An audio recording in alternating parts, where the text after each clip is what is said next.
বিশ্বকবি রবীন্দ্রনাথ ঠাকুরের লেখা ডালিয়া।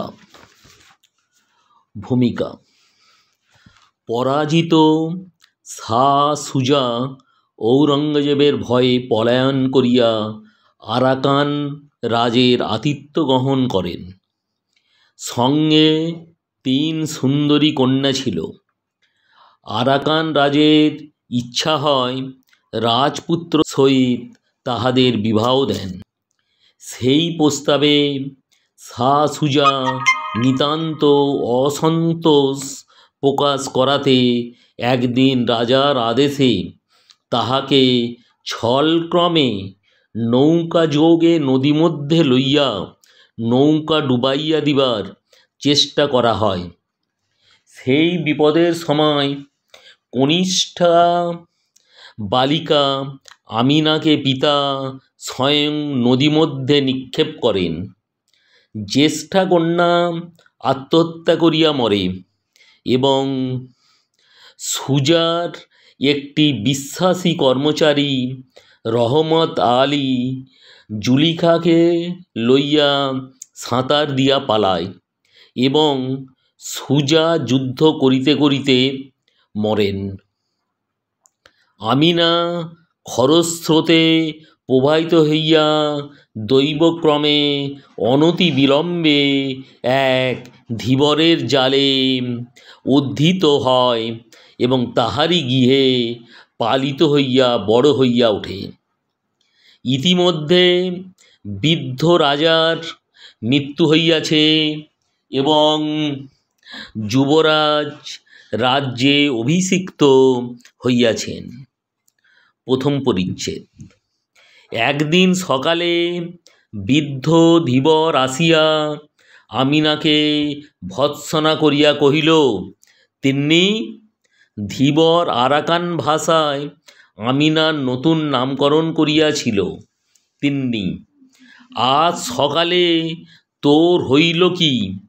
কাজকর্মে যে একেবারে হাত লাগাস নাই। আমার নতুন জালে আঠা দেওয়া হয় নাই। আমার নৌকো। আমিনা ধীবরের কাছে আসিয়া আদর করিয়া কহিল, বুড়া, আজ আমার দিদি আসিয়াছেন, তাই আজ ছুটি। তোর আবার দিদি কে রে তিন্নি? জুলিখা কোথা হইতে বাহির হইয়া আসিয়া কহিল, আমি। বৃদ্ধ অবাক হইয়া গেল। তারপর জুলিখার অনেক কাছে আসিয়া ভালো করিয়া তার মুখ নিরীক্ষণ করিয়া দেখিল।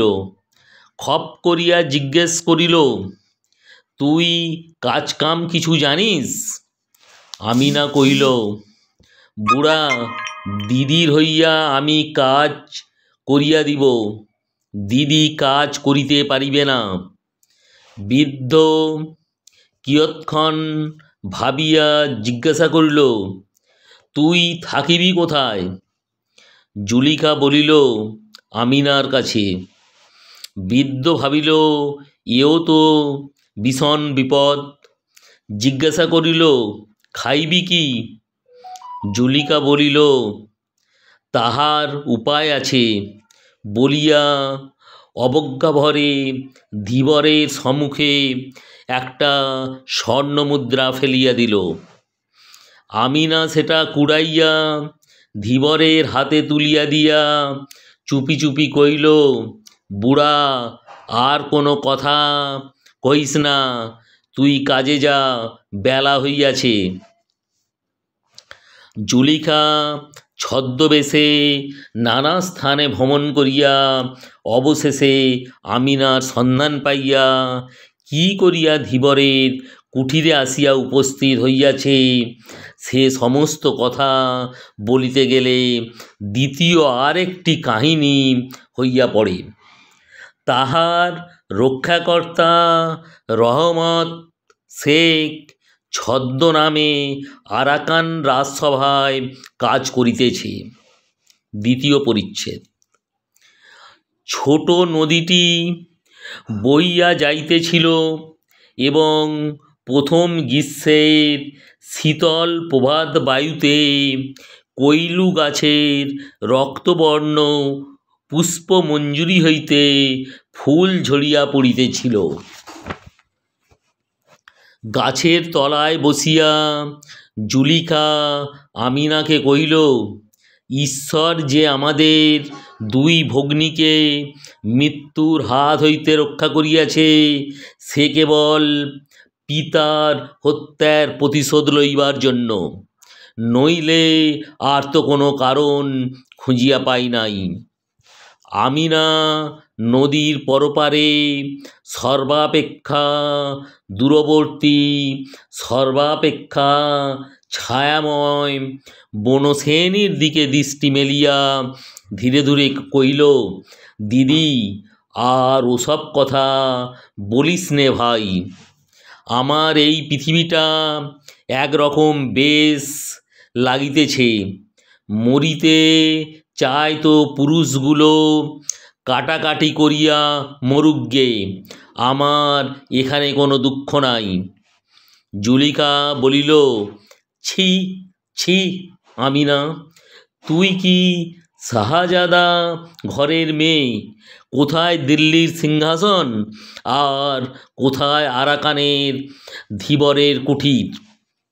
আমিনা হাসিয়া কহিল, দিদি, দিল্লির সিংহাসনের চেয়ে আমার বুড়ার এই কুঠির এবং এই কৈলু গাছের ছায়া যদি কোনো বালিকার বেশি ভালো লাগে, তাহাতে দিল্লির সিংহাসন এক বিন্দু অশ্রুপাত করিবে না।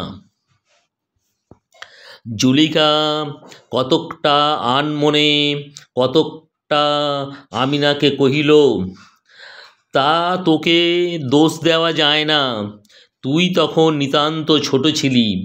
কিন্তু একবার ভাবিয়া দেখ, পিতা তোকে সবচেয়ে বেশি ভালোবাসিতেন বলিয়া তোকেই স্বহস্তে জলে ফেলিয়া দিয়াছিলেন।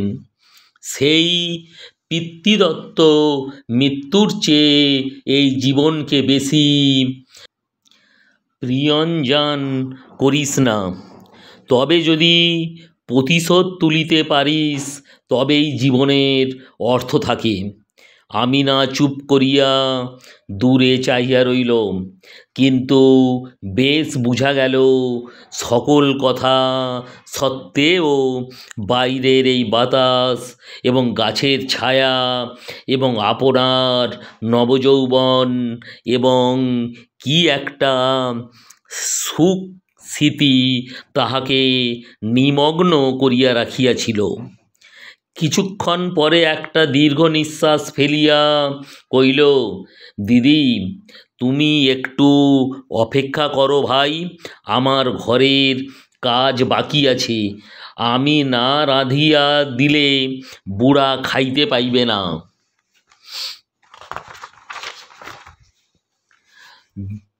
তৃতীয় পরিচ্ছেদ। জুলিখা আমিনার অবস্থা চিন্তা করিয়া ভারী বিমর্ষ হইয়া চুপ করিয়া বসিয়া রইল। এমন সময় হঠাৎ ধূপ করিয়া একটা লম্ফের শব্দ হইল এবং পশ্চাৎ হইতে কে একজন জুলিকার চোখ টিপিয়া ধরিল। জুলিকা ত্রস্ত হইয়া কহিল, কে ও? স্বর শুনিয়া যুবক চোখ ছাড়িয়া দিয়া সম্মুখে আসিয়া দাঁড়াইল। জুলিখার মুখের দিকে চাহিয়া অম্লান বদনে কহিল, তুমি তো তিন্নি নও। যেন জুলিখা বরাবর আপনাকে তিন্নি বলিয়া চালাইবার চেষ্টা করিতেছিল। কেবল যুবকের অসামান্য তীক্ষ্ণ বুদ্ধির কাছে সমস্ত চাতুরী প্রকাশ হইয়া পড়িয়াছে। জুলিখা বসন সম্বরণ করিয়া দীপ্তভাবে উঠিয়া দাঁড়াইয়া দুই চোখে অগ্নিবাণ নিক্ষেপ করিল। জিজ্ঞাসা করিল, কে তুমি? যুবক কহিল, তুমি আমাকে চেনো না। তিন্নি জানে। তিন্নি কোথায়? তিন্নি গোলযোগ শুনিয়া বাহির হইয়া আসিল। জুলিকা, রোজ এবং যুবকের হতবুদ্ধি বিস্মিত মুখ দেখিয়া আমিনা উচ্চৈস্বরে হাসিয়া উঠিল। কহিল, দিদি, ওর কথা তুমি কিছু মনে করিও না। ও কি মানুষ? ও একটা বনের মৃগ। যদি কিছু বেয়াদপি করিয়া থাকে, আমি উহাকে শাসন করিয়া দিব। ডালিয়া, তুমি কি করিয়াছিলে? যুবক তৎক্ষণাৎ কহিল, চোখ টিপিয়া ধরিয়াছিলাম। আমি মনে করিয়াছিলাম তিন্নি, কিন্তু ও তো তিন্নি নয়। তিন্নি সহসা দুঃসহ ক্রোধ প্রকাশ করিয়া উঠিয়া কহিল, ফের ছোট মুখে বড় কথা। কবে তুমি তিন্নির চোখ টিপিয়াছ? তোমার তো সাহস কম নয়। যুবক কহিল, চোখ টিপিতে তো খুব বেশি সাহসের দরকার করে না, বিশেষত পূর্বের অভ্যাস থাকিলে। কিন্তু সত্য বলিতেছি তিন্নি, আজ একটু ভয় পাইয়া গিয়াছিলাম বলিয়া গোপনে জুলিকার প্রতি অঙ্গুলি নির্দেশ করিয়া আমিনার মুখের দিকে চাইয়া নিঃশব্দে হাসিতে লাগিল। আমিনা কহিল, না, তুমি অতি বর্বর, শাহজাদির সম্মুখে দাঁড়াইবার যোগ্য নয়। তোমাকে সহবত শিক্ষা দেওয়া আবশ্যক। দেখো, এমনি করিয়া সেলাম করো। বলিয়া আমিনা তাহার যৌবন মঞ্জরিত তনু লতা অতি মধুর ভঙ্গিতে নত করিয়া জুলিকাকে সেলাম করিল।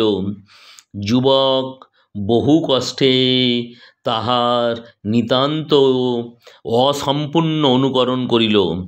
বলিল, এমনি করিয়া 3 পা পিছু হটিয়া আইসো। যুবক পিছু হটিয়া আসিল। আবার সেলাম করো। আবার সেলাম করিল। এমনি করিয়া পিছু হটাইয়া সেলাম করাইয়া আমিনা যুবককে কুঠিরের দ্বারের কাছে লইয়া গেল। কহিল, ঘরে প্রবেশ করো। যুবক ঘরে প্রবেশ করিল। আমিনা বাহির হইতে ঘরের দ্বার রুদ্ধ করিয়া দিয়া কহিল, একটু ঘরের কাজ করো, আগুনটা জ্বালাইয়া রাখো। বলিয়া দিদির পাশে আসিয়া বসিল। কহিল, দিদি, রাগ করিস নে ভাই।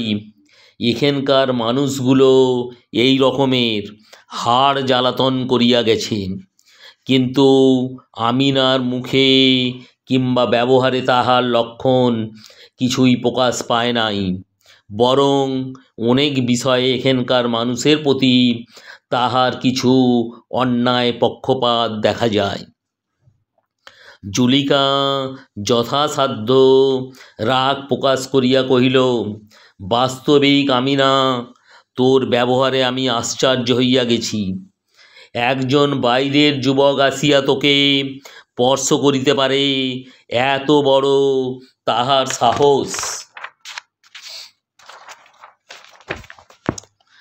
আমিনা দিদির সহিত যোগ দিয়া কহিল, দেখ দেখি বোন, যদি কোনো বাদশা কিংবা নবাবের ছেলে এমন ব্যবহার করিত, তবে তাহাকে অপমান করিয়া দূর করিয়া দিতাম।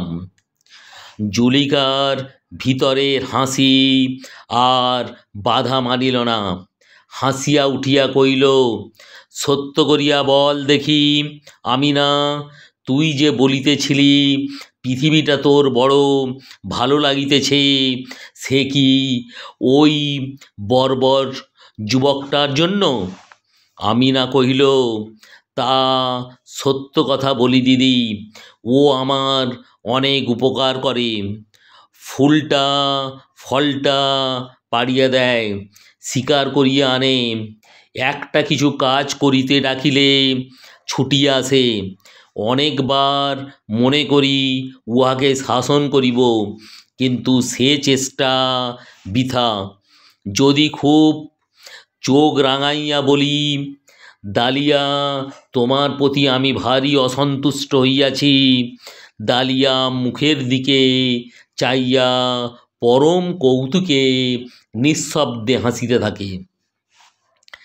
এ দেশে পরিহাস বোধ করি এরকম, দুপা মারিলে ভারী খুশি হইয়া ওঠে।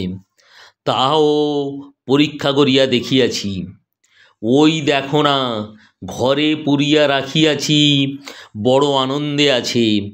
দ্বার খুলিলেই দেখিতে পাইব মুখ চক্ষু লাল করিয়া মনের সুখে আগুনে ফু দিতেছে।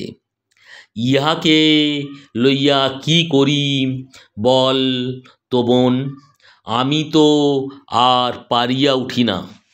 জুলিকা কইল, আমি চেষ্টা দেখিতে পারি। আমিনা হাসিয়া মিনতি করিয়া বলিল, তোর দুটি পায়ে পড়ি বোন, ওকে আর তুই কিছু বলিস না। এমন করিয়া বলিল যেন ওই যুবকটি আমিনার একটা বড় সাধের পোষা হরিণ। এখনও তাহার বন্য স্বভাব দূর হয় নাই। পাছে অন্য কোনো মানুষ দেখিলে ভয় পাইয়া নিরুদ্দেশ হয়, এমন আশঙ্কা আছে। এমন সময় ধীবর আসিয়া কইল, আজ ডালিয়া আসে নাই তিন্নি? আসিয়াছে, কোথায় গেল? সে বড় উপদ্রব করিতেছিল, তাই তাহাকে ওই ঘরে পুরিয়া রাখিয়াছি। বৃদ্ধ কিছু চিন্তান্বিত হইয়া কইল, যদি বিরক্ত করে সইয়া থাকিস, অল্প বয়সে অমন সকলে দুরন্ত হইয়া থাকে, বেশি শাসন করিস না। ডালিয়া কাল এক থলু দিয়া আমার কাছে 3টি মাছ লইয়াছিল, থলু অর্থে স্বর্ণমুদ্রা। আমিনা কইল, ভাবনা নাই বুড়া, আজ আমি তাহার কাছে 2 থলু আদায় করিয়া দিব, একটিও মাছ দিতে হইবে না। বৃদ্ধ তাহার পালিত কন্যার এত অল্প বয়সে এমন চাতুরী এবং বিষয় বুদ্ধি দেখিয়া পরম প্রীত হইয়া তাহার মাথায় সস্নেহে হাত বুলাইয়া চলিয়া গেল। 4র্থ পরিচ্ছেদ। আশ্চর্য এই ডালিয়ার আসা যাওয়া সম্বন্ধে জুলিকার ক্রমে আর আপত্তি রইল না। ভাবিয়া দেখিলে ইহাতে আশ্চর্য নাই, কারণ নদীর যেমন একদিকে স্রোত আর একদিকে কূল, রমণীর সেই রূপ, হৃদয়াবেগ এবং লোকলজ্জা কিন্তু সভ্য সমাজের বাইরে আরাকানের প্রান্তে এখানে লোক কোথায়? এখানে কেবল ঋতু পর্যায়ে তরু মঞ্জুরিত হইতেছে এবং সম্মুখের নীলা নদী বর্ষায় স্ফীত, শরতে স্বচ্ছ এবং গ্রীষ্মে ক্ষীণ হইতেছে। পাখির উচ্ছ্বাসিত কণ্ঠস্বরে সমালোচনার লেশমাত্র নাই এবং দক্ষিণ বায়ু মাঝে মাঝে পরপারের গ্রাম হইতে মানবচক্রের গুঞ্জনধ্বনি বইয়া আনে, কিন্তু কানাকানি আনে না। পতিত অট্টালিকার উপরে ক্রমে যেমন অরণ্য জন্মে, এখানে কিছুদিন থাকিলে সেই রূপ প্রকৃতির গোপন আক্রমণে লৌকিকতার মানব নির্মিত দৃঢ় ভিত্তি ক্রমে অলক্ষিতভাবে ভাঙিয়া যায় এবং চতুর্দিকে প্রাকৃতিক জগতের সহিত সমস্ত একাকার হইয়া আসে। দুটি সমযোগ্য নরনারীর মিলন দৃশ্য দেখিতে রমণীর যেমন সুন্দর লাগে এমন আর কিছু নয়। এত রহস্য, এত সুখ, এত অতলস্পর্শ কৌতূহলের বিষয় তাহার পক্ষে আর কিছুই হইতে পারে না।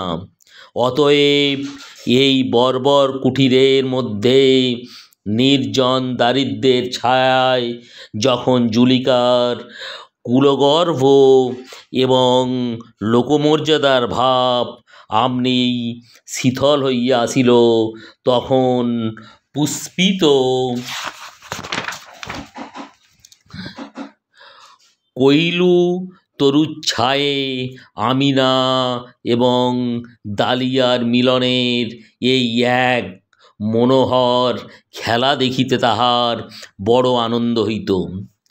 বোধ করি তাহারও তরুণ হৃদয়ে একটা অপরিতৃপ্ত আকাঙ্ক্ষা জাগিয়া উঠিত এবং তাহাকে সুখে দুঃখে চঞ্চল করিয়া তুলিত। অবশেষে এমন হইল, কোনোদিন যুবকের আসিতে বিলম্ব হইলে আমিনা যেমন উৎকণ্ঠিত হইয়া থাকিত, জুলিকাও তেমনি আগ্রহের সহিত প্রতীক্ষা করিত এবং উভয়ে একত্র হইলে চিত্রকর নিজের সদ্য সমাপ্ত ছবি ঈষৎ দূর হইতে যেমন করিয়া দেখে তেমনি করিয়া সস্নেহে সহাস্যে নিরীক্ষণ করিয়া দেখিত। কোনো কোনো দিন মৌখিক ঝগড়াও করিত, ছল করিয়া ভর্ৎসনা করিত, আমিনাকে গৃহে রুদ্ধ করিয়া যুবকের মিলনাবেগ প্রতিহত করিত। সম্রাট এবং অরণ্যের মধ্যে একটা সাদৃশ্য আছে। উভয়ে স্বাধীন, উভয়েই স্বরাজ্যের একাধিপতি, উভয়কেই কাহারও নিয়ম মানিয়া চলিতে হয় না। উভয়ের মধ্যেই প্রকৃতির একটা স্বাভাবিক বৃহত্ব এবং সরলতা আছে। যাহারা মাঝারি, যাহারা দিনরাত্রি লোকশাস্ত্রের অক্ষর মিলাইয়া জীবনযাপন করে, তাহারাই কিছু স্বতন্ত্র গোছের হয়। তাহারাই বড়োর কাছে দাস, ছোটোর কাছে প্রভু এবং অবস্থানে নিতান্ত কিংকর্তব্য বিমূঢ় হইয়া দাঁড়ায়। বর্বর দালিয়া প্রকৃতি সাম্রাজ্ঞীর উচ্ছৃঙ্খল ছেলে, শাহজাদির কাছে কোনো সংকোচ ছিল না এবং শাহজাদিরা তাহাকে সমকক্ষ লোক বলিয়া চিনিতে পারিত। সহাস্য, সরল, কৌতুকপ্রিয়, সকল অবস্থাতেই নির্ভীক, অসংকুচিত তাহার চরিত্রে দারিদ্র্যের কোনো লক্ষণই ছিল না। কিন্তু এই সকল খেলার মধ্যে একবার জুলিকার হৃদয়টা হায় হায় করিয়া উঠিত। ভাবিত, সম্রাটপুত্রীর জীবনের এই কি পরিণাম। একদিন প্রাতে দালিয়া আসিবা মাত্র জুলিকা তাহার হাত চাপিয়া কহিল, দালিয়া, এখানকার রাজাকে দেখাইয়া দিতে পারো? পারি। কেন বলো দেখি? আমার একটা ছোরা আছে, তাহার বুকের মধ্যে বসাইতে চাই। প্রথমে দালিয়া কিছু আশ্চর্য হইয়া গেল।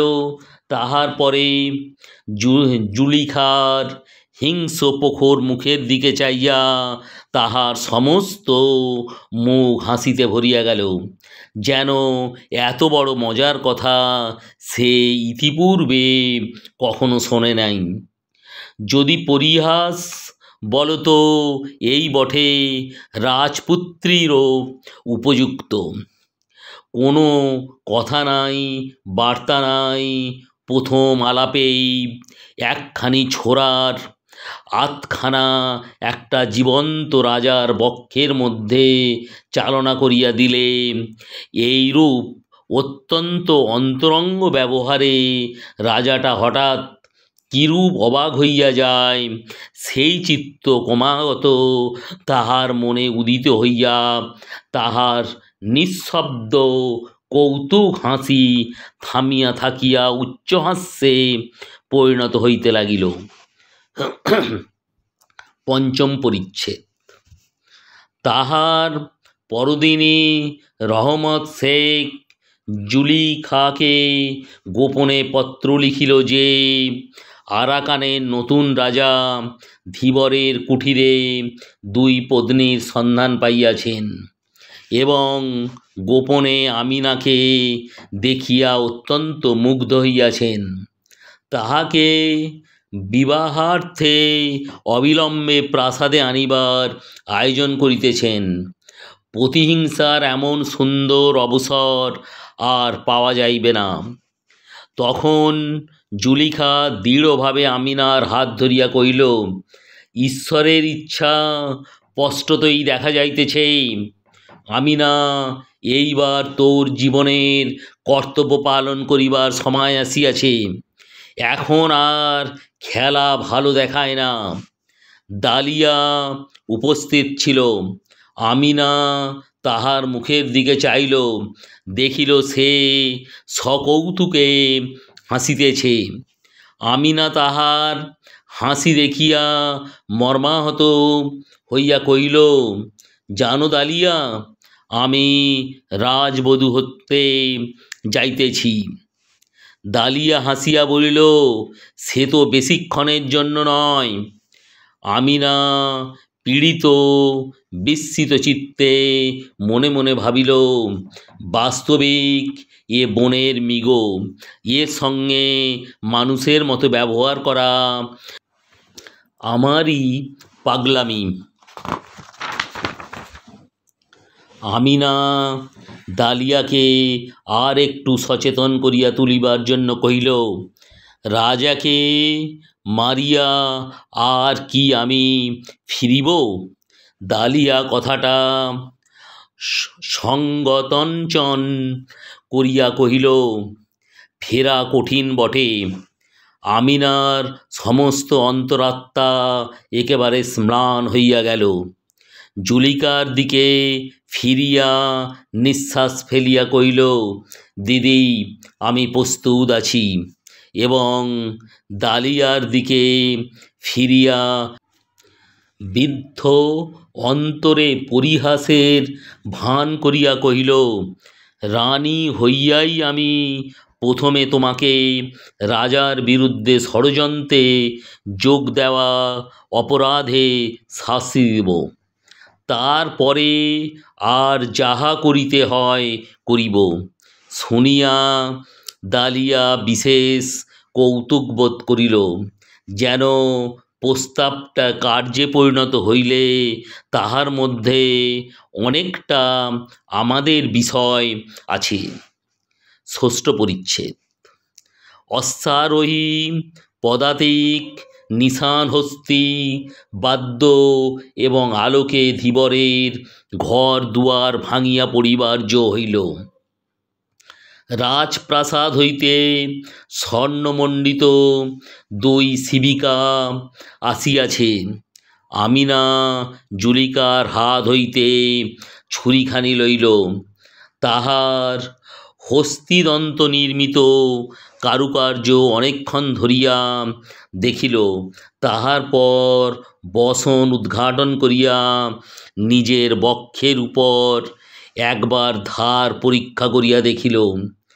জীবন মুকুলের বৃন্তের কাছে ছুরিটি একবার স্পর্শ করিল, আবার সেটিকে খাপের মধ্যে পুরিয়া বসনের মধ্যে লুকাইয়া রাখিল।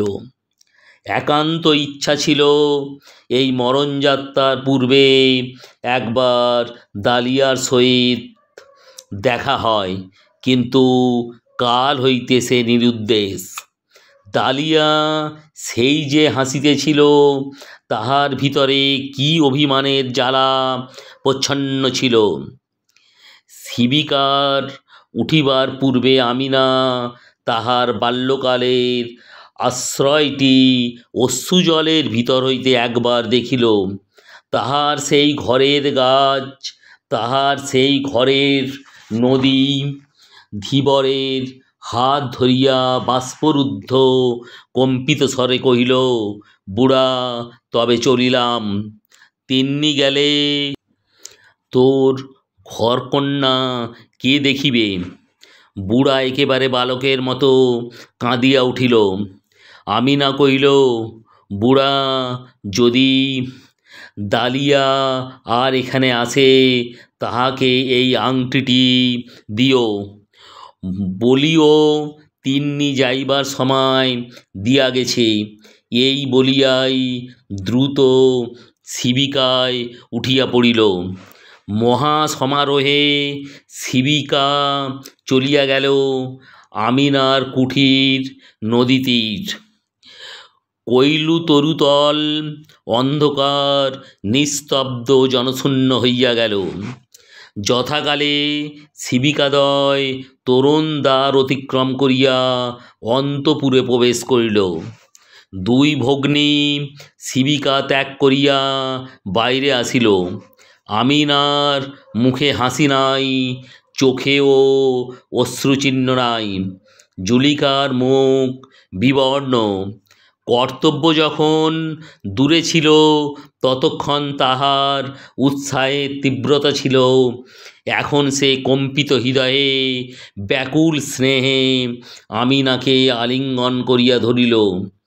মনে মনে কহিল, নবপ্রেমের বৃন্ত হইতে ছিন্ন করিয়া এই ফুটন্ত ফুলটিকে কোনো রক্তস্রোতে ভাসাইতে যাইতেছি। কিন্তু তখন আর ভাবিবার সময় নাই। পরিচারিকাদের দ্বারা নীত হইয়া শত সহস্র প্রদীপের অনিমেষ তীব্র দৃষ্টির মধ্য দিয়া দুই ভগিনী স্বপ্নাহতের মতো চলিতে লাগিল। অবশেষে বাসর ঘরের দ্বারের কাছে মুহূর্তের জন্য থামিয়া আমিনা জুলিকাকে কহিল, দিদি। জুলিকা আমিনাকে গাঢ় আলিঙ্গনে বাঁধিয়া চুম্বন করিল। উভয়ে ধীরে ধীরে ঘরে প্রবেশ করিল। রাজবেশ পরিয়া ঘরের মাঝখানে মচ্ছলন্দ শয্যার উপর রাজা বসিয়াছে। আমিনা সসংকোচে দ্বারের অনতি দূরে দাঁড়াইয়া রইল। জুলিকা অগ্রসর হইয়া রাজার নিকটবর্তী হইয়া দেখিল, রাজা নিঃশব্দে সকৌতুকে হাসিতেছেন। জুলিকা বলিয়া উঠিল, দালিয়া। আমিনা মূর্ছিত হইয়া পড়িল।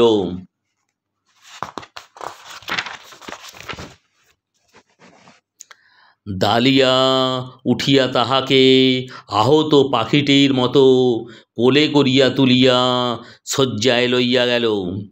আমিনা সচেতন হইয়া বুকের মধ্য হইতে ছুরিটি বাহির করিয়া দিদির মুখের দিকে চাইল। দিদি দালিয়ার মুখের দিকে চাইল। দালিয়া চুপ করিয়া হাস্যমুখে উভয়ের প্রতি চাইয়া রইল। ছুরিও তাহার খাপের মধ্য হইতে একটুখানি মুখ বাহির করিয়া এই রঙ্গ দেখিয়া ঝিকমিক করিয়া হাসিতে লাগিল।